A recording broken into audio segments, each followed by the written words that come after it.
Dạ con chào cô chú anh chị, dạ lại là con đây, con là Luân. Dạ hôm nay là à, tiếp tục là công việc của con, hàng ngày của con là con sửa motor, con quấn motor, con nhận làm motor trái thành motor mới, con nhận sửa máy khoan, máy cắt, rồi cơm điện, quạt máy. Dạ à, bây giờ con bắt đầu vô công việc của con. Dạ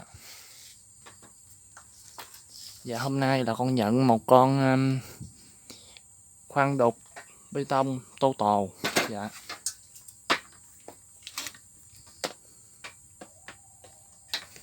nó không chạy, người ta báo là nó không có chạy, nó bị giục điện đâu, nó bị không chạy nha. Rồi bắt đầu con cắm điện. Bắt đầu con tháo nó ra nha cô chú anh chị.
Rồi là dây điện đo thông mạch hết nha, không có bị chạm, không có bị đứt.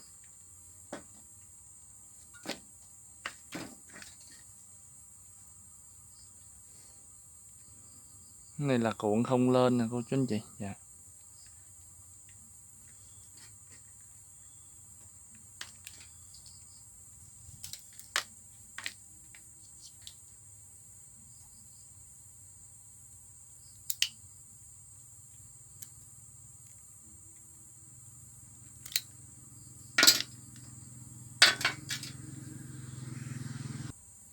dạ bây giờ con tiến hành tháo than ra, con kiểm tra coi nó còn than không nha cô chú anh chị. Dạ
hết than rồi nha cô chú anh chị. Dạ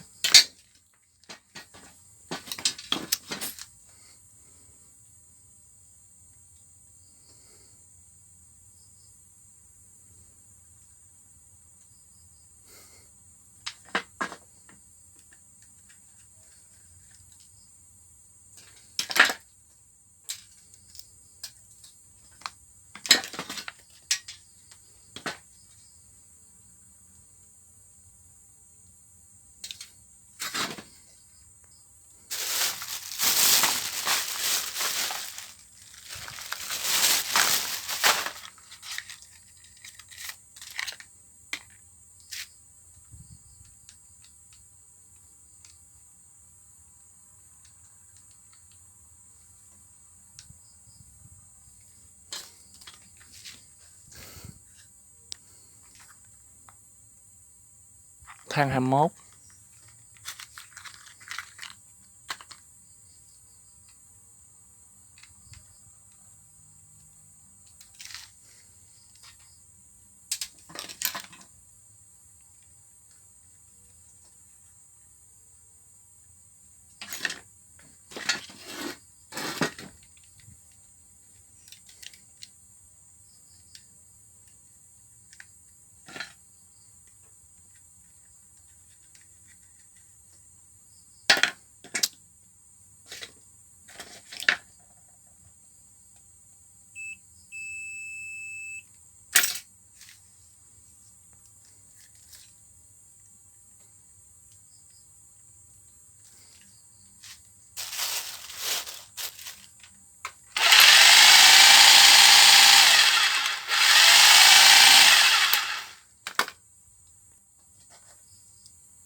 Dạ, cho con xin xuống clip tại đây nha cô chú anh chị. Dạ, cảm ơn cô chú anh chị đã xem và đã like. Nếu cô chú anh chị thấy video của con hay, hãy cho con một like và đăng ký kênh ủng hộ con. Dạ, con cảm ơn cô chú anh chị. Dạ.